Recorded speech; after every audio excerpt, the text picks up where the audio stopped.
What's going on, my friends, and welcome to this edition of Off Base. It's your girl, Lauren Gardner, LG Red, alongside Xavier Scruggs X. Welcome back. You're covering some college baseball. How was that? Yes, it was great. I was at UCLA. They ended up winning their regional. But awesome. Amazing weather. But now I'm ready to get back to Major League Baseball. Let's go. You're back to the heat and humidity here in the Northeast. Yeah, right. And summer is alive and But it's cold inside. I brought the jacket. I know. The jacket looks great. I have the Ranger sweatshirt for those listening on the podcast. I have my active rotation of just random teams that I will shamelessly promote. So feel free to send any gear representing your team. Do you want to check out what's been moving the needle? Because there's a lot going on here as we get closer and closer to the Midsummer Classic. Well, let's just talk about AL All-Star race. Actually MVP race. I know it feels like it's still early, but we're talking about the big Thumper versus the big dumper. Yeah. Raleigh, of course, is having an historic season, would be the first catcher to win MVP since Buster Posey in 2012. He is on pace for a 60 home run season. The record for a catcher, Salvador Perez in 2021 with 48. So what he's doing is historic, but also what Aaron Judge is doing is also historic, and he's doing Aaron Judge things. So in your mind, is there a world in which Cal Raleigh could win the AL MVP? Is there a world? Yes, there's the world. The world is now. Then tell me what it looks like. I mean, I just think about both sides of the ball right now. What he's doing as a catcher, we just have not seen it. You mentioned on pace for, so many could be a ridiculous historic season as far as a catcher goes. But I also think about the clutchness from both sides of the plate. I also think about what he's done as far as being able to man a rotation. I think that the defensive side is important too. But look, the travel, as we see the most home runs in single season by a catcher, 48 by Salvi. Cal Raleigh on pace for 60 or more. That's wild. Like huge discrepancy, right? And it doesn't happen that often that you have these guys, making history. Right. So, and you think about the names, Bench, Lopez, Campanella, come on. Some of this stuff is ridiculous as far as what we're seeing him do. But also think about playing in Seattle, how tough it is hitting their T-Mobile. Pitcher's Park. Yeah, that's one of the toughest parks that guys say, man, I just feel defeated after playing there. And then the same thing going for the travel. You have the worst travel in Seattle. So making sure that you're always recovery is on point. I think about those external factors. And he's playing nearly every day, right? When he's not behind the plate, he's DHing. So he's still showing up to the ballpark and putting in the work when most backstops are getting the day off because they need the rest, rightfully so. Right. So how will that factor into the argument, and what does Aaron Judge need to do in order to be the hands-down MVP, where the argument doesn't even exist? See, this is the thing. I think he deserves to be in the argument, but Judge is so far ahead because think about all the numbers he's leading in, whether it be on base, whether it be him, his batting average, 100 some odd points higher than Big Dumper. Yeah. So, I mean, we don't even talk about batting average like that, but it tells you the complete player Judge is right now and how impossible it is to get him out. You talked about the historic factor of Big Dumper. I'm thinking the same thing, Aaron Judge. If there is no Aaron Judge, then, okay, maybe a shoe-in at this point. Shoe-in. I completely agree with you. And if you want to get into the semantics of, the definition of an MVP, the most valuable player. Go ahead. Just throwing that out there. If Aaron Judge is removed from that Yankees lineup, then where are the Yankees? If you want to talk about who is the most valuable player to their team, without Aaron Judge, in my opinion, I don't think the Yankees are where they are. That's a great point. I mean, it's hard to even think about guys like Goldie, Bellinger having the years that they're having, even Jazz coming back into the fold now after his injury. The pitchers having the support that they have from an offensive standpoint. You're right. But the same can be said for Cal, right? Are the Seattle Mariners even have a chance for the AL West? I don't think so. There's no way, especially with how clutch he's been too. So have either of us really taken a stand here? No, but we just made great arguments for both sides. we just love both guys. I really do. I don't know if I could choose a side. It's still so early. There's still over a month even before the All-Star game. But what I do like is that you said All-Star game.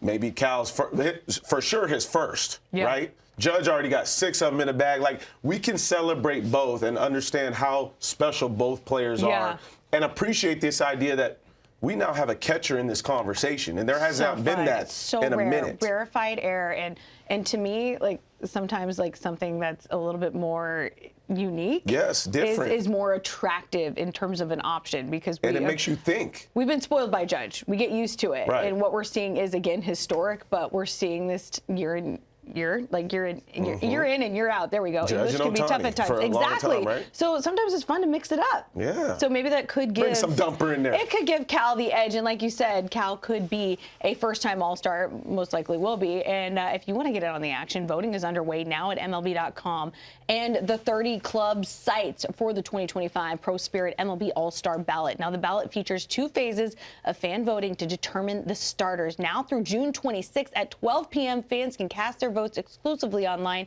and via mobile devices at MLB.com/vote. All 30 club websites, the MLB app, and the MLB Ballpark app. So there are a lot of ways to vote. Then on June 26th at 6 p.m. Eastern, the top 2 vote getters at each position and the top 6 outfielders in each league will be revealed on MLB Network, and they will advance to the second phase of voting. So you just talked about Judge. He's been there 6 times. Cal Raleigh might be a first-time All-Star. Are there any other guys that you think should get the nod for the first time? Yes, absolutely. I'm going straight to the Mets. Going straight to the Mets. Griffin Canning. What I've seen from him, like, think about him being DFA'd at one point and then coming over to the Mets now. Yeah. Their rotation is the best rotation in baseball. But one of the biggest reasons is because you've had a guy go from a huge ERA jump, like not a great ERA, to one of the better ERAs in baseball now. And that's been the biggest jump amongst all starting pitchers. But I like this idea that he's made the adjustments. Getting ground balls, 2-seamers, making sure guys are hitting the ball on the ground. You know me, I'm all about finding what is different for guys that is now working that wasn't working. What adjustments they made from year to year. Exactly. Yeah, exactly. And this is a player that had to make some serious adjustments. David Stearns took an opportunity on him and he said, let's go, let's run it. And he's ran it. And a lot more sliders. And I talked to, we were talking about UCLA earlier, I talked to his old head coach, John Savage at UCLA, and he had a bad outing against the White Sox, and he mentioned that was the Angels' Griffin Canning.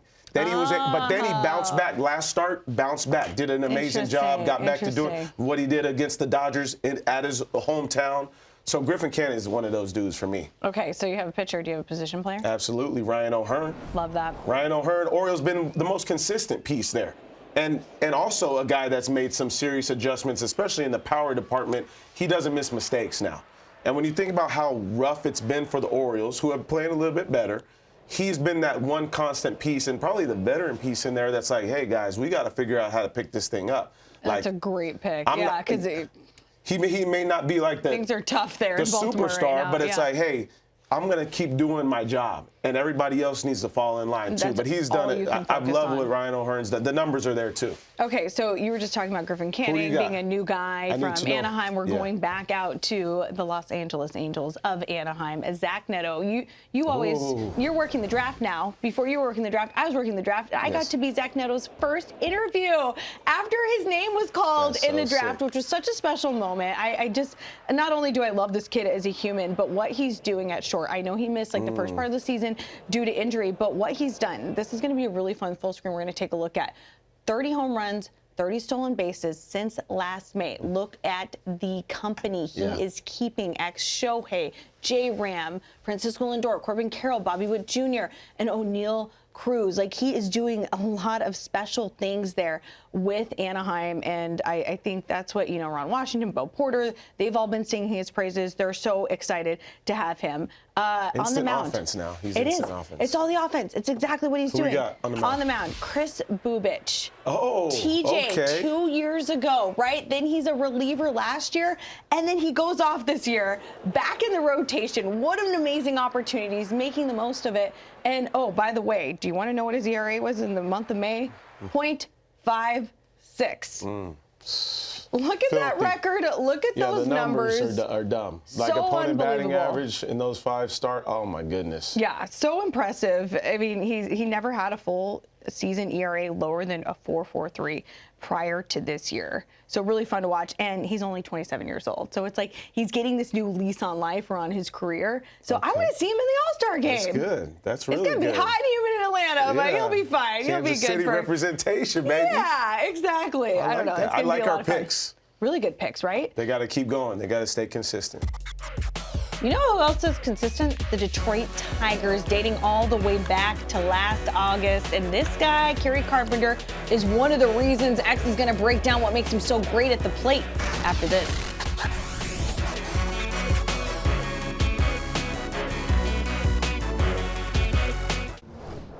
Carpenter's had a pretty good night. 2 for 3, 2 2-run home runs. Kerry, one more time. Kerry Carpenter's got 2. He has 3. Carp with the 3-pack on him. Carp with another great swing. North of 100 miles per hour off of the bat. He gave him the shrug on the way back in. Kerry Carpenter, his first career 3-home run game. Sledgehammer all night. Yeah, no case of the Mondays there for Kerry Carpenter as we get you into extra credit. Probably one of the reasons that the Tigers are so dominant this season. What about his approach at the plate not only caught your eye, but it's something that young kids can learn from? Oh, I love how you say young kids because he has mastered count leverage. The ability to get himself into the right counts and make sure that he does damage in those counts. And I want to show you first, go back to those 3 home runs from the other night because, look, this is an example of what he does so well. Here you got a 1-1 count, which is, excuse me, a non-pitcher's count. You're thinking non-pitchers counts 0-1. You thinking 0-2, 1-2. Those are all pitchers counts. But we'll call 2-2 even. And even the ability to get us 2-strike approach down to where he's still looking to pull something, get it in the air to the pull side. When he's ahead in the count, he's better than most guys. And that's the ability to make sure that I'm looking for one specific spot, one specific pitch, but also my barrel covers a lot of the plate. And it's also the ability to do it here in those same counts. But you can see him using the middle of the field, too. That's what I love about Kerry Carpenter. We think a lot pull side. Yes, we want to get to the pull side, but also being able to stay through the middle of the field, use the big part of the field is just as important. And when we're breaking down swings, we're thinking about staying short to the baseball. We're thinking about getting in a position to where we can produce power. And you think about slugging leaders and non-pitchers counts that I was just talking about through the start of 2023, all the way through May 2025. He's up there with the best. Ohtani and Judge, he's right in the middle of Seager, Martinez. You're talking about some of these guys that have mastered their swing. He's mastered the ability to get in those counts. But also, it's not just that. He's mastered the ability to pull the ball in the air. When we practice as hitters, yes, we practice making sure we can hit every pitch. But, when pitcher makes that mistake, I need to be able to pull it and get it in the air, be able to get some launch angle to it. And there's a natural lean. You see the statistics on pull-up fastballs since the start of 23 through May 2025. Look at the rest of the league. The MLB average, 483. He's at 582. Slugging, he's way above league average. And then one of the reasons why he's gotten there, he's starting to open up. 2023, you see him just a little bit open. 2024, he's opened up a little bit more. And then even more so in 2025. So the ability to almost get the hips open to be in a position where you can drive something. Here's a shot from him from the side. He's got a natural lean, and he stays behind the baseball so well. That's why he's got so much bat speed, is he's able to stay behind it, head stays still, does a great job with his swing. But you asked me, what young players can learn from it. It's not just about the swing. It's about making sure I'm being smart about my mental approach. I'm not swinging at everything. I go with my A-hack, especially when I get to count leverage as a hitter. And that's what Kerry Carpenter's done ever since he's gotten to the big leagues. You saw the company that he's keeping with those hitters counts. It's not a coincidence that all of those players are at the top of their game, are perennial MVPs, because they work so hard and there's so much discipline at the plate. By the way, not exactly a coincidence that he came off the IL on August 13th after missing 2.5 months last season. The Tigers have had the best record in baseball since August 11th of last season, 650 win percentage. So obviously he's a big part of that. Also, AJ Hinch just talking about how cool and dynamic this team is because they can score in all different ways. Yeah. After the break, we look back 15 years to this call by Jim Joyce that cost Armando Galarraga a perfect game, contentious for sure, but is it the most controversial call of all time? We'll debate next. Well, we have some huge news to announce as we'll be doing a live taping of the Off Base podcast on June 20th at Fanatics Fest. Of course, Fanatics Fest is a 3-day celebration of sports, culture, and collecting, which will be returning to New York City on June 20th through the 22nd. So come on down, see the Off Base podcast live at Javits Center on June 20th. We'll also have a couple of big special guests. Those are a fun surprise for everyone to find out when you show up. For tickets, go to fanaticsfest.com. The 1-1. slowly hit. Cabrera throws. He's safe. Jim Joyce calls him safe. And Armando Galarraga's perfect game is over. What a call. A gutsy call on the 27th hitter of this ball game. Let's take a look at it. Over goes Galarraga. Up comes the throw by Cabrera. Where's the foot? Oh my goodness, he's out. If his foot's, that's on the bag. He's got the ball. He's out by plenty. Perfect game, and oh, that is unbelievable. How many times do you think they're going to see that play? Unbelievable. Not even close, really. And that is unbelievable. He was robbed of a perfect game. You can see the emotion on the face of Jim Joyce. Oh, this is so amazing. And Jim Joyce is standing up like a man today, and he is calling balls and strikes, and he has just taken the lineup card. Oh, man, that's so tough. I believe this past week was the 15th anniversary of that. We'll just call it a blown call because it was. But you saw the emotion on the face of Jim Joyce. Galarraga also handled it with so much poise. By the way, definitely. MLB Network's own Alex Avila was the backstop for that game. That is crazy. I didn't even realize that until you brought that up a little earlier. Baby-faced Alex Avila. Baby-faced. He's a grown man now. Man. Well, yeah, I just think about, obviously, how special of a moment that would have been, but also the accountability afterwards and how it was handled by both sides. I think it is worth celebrating and acknowledging. I completely agree. I think, and both handled it with so much grace, poise, and class. And, I mean, if they had replay back then, it wouldn't have been an issue. Facts. And he got the very next hitter out, which was even more impressive, just to show, like, the poise. So, in your mind, though, X, was that the biggest controversial call in the history of the game? No, it wasn't. I'll take it back to 1985. Up as a Cardinal, I was always reminded of the Cardinals World Series, though, and I was not alive. That was 2 years before me. Game 6, 85, Cardinals up 3-2 in the series. Don Deckinger, top of the ninth, you end up getting that chopper over there. Jack Clark calls him safe. Royals would go on to win the game on a walk-off single. Then the next game, they win Game 7. Everybody, because then you have them behind the plate, and then everybody was just, the Cardinals were just baffled at that point. They ended up losing 11-0 that game. Got blown out. Amazing how something like that can how that get just in your turns, head and right? it'd be a pivotal moment. But that changed the course of a World Series.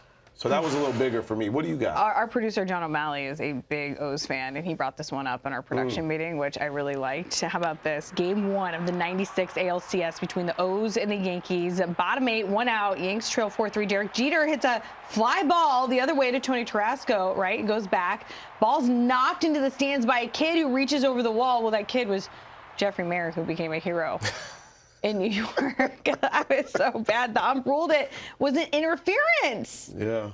That's a tough one. Yankees went on to win 5-4. 5-4. Bernie Williams hits the walk-off homer in the 11th, and the Yankees win the series in 5, and they go on to win the World Series. So, yeah, that was kind of, you could say, the turning point in that entire series. So, yeah, that was a tough one. Really but tough you one can't get off the hook that easy because, look, 2007, your Rockies. You don't need to bring this up. Game 163. You don't need to bring this up. Matt Holliday, my former teammate, Jake Peavy was on the bump this game.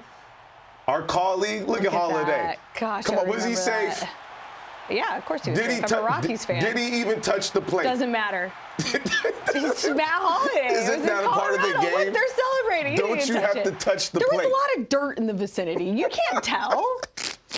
You can't tell. That was a tough one. I remember that. Everything was going on in downtown Denver at the same time, and that was when I was a Denver Broncos cheerleader. I just aged myself, and so we were like, "This is amazing." We had our games. We were paying attention. We're like, "Oh my God, Matt Holliday!" And then it was, It still happened. It still happened. I did that play. Oh my God, Denver was out of control. Dang. Out of control. It was nuts. Hey, we're all about the swag in this team. Like, obviously, I had the swag when I went out in Denver. You want to talk about some swag for Francisco Lindor? Do you want to pull this out? Yes, I forgot about these. I know, this is so fun. Thank you for reminding me. Francisco Lindor, Mr. Smiles, channels his personality and flair. These new limited edition custom batting gloves. Now they're crafted vibrant green, Apple Pro stock leather, and feature his unique one-of-a-kind secure fit closure tabs. If you want to show that off, if you're listening on the podcast, check us out on YouTube, MLB.tv, because these batting gloves Limited are edition. Unbelievable. If they can zoom in, there's like a smile. It's his logo. It's so cool. Smile with the F and the L. I love it. And you're a Franklin guy. That's wild. Aren't those amazing? Yes, Franklin. Hey, that's why I love Franklin. I've been with Franklin since day one. They take care of business. You know, Francisco Lindor, this could be one of the reasons why he is kind of a perennial MVP candidate, even though I feel like he gets buried even on his own team right now. Pete Alonso, obviously Juan Soto making headlines, but Francisco Lindor, perennial. Just quietly goes about MVP contender. He's amazing. And defensively, like, as about as solid as it gets at shortstop. He really is. Instant offense, first hit, but he's the guy. It's a consistency. And at the plate, it must be the Franklin batting gloves. That's so fun. I want to design my own batting gloves. You should. That'd be awesome. Did you ever design yours? They'd be red and... I wasn't good enough quite to well, design my own. You have the East-West game coming up pretty soon. Maybe maybe I need to talk to Franklin. I need to talk to Franklin. That would be awesome. What is this, kid size right here? Yeah, but try them on. While you try those on, we're going to say goodbye. That's all the time we have here on Off Base. Be sure to check us out, MLB Network, 11 a.m. on Sundays, MLB.tv, wherever you get your podcasts, and, of course, YouTube. We'll see you next week. They fit. They're kind of small. They look a little snug. You can't close them. We'll see you next week.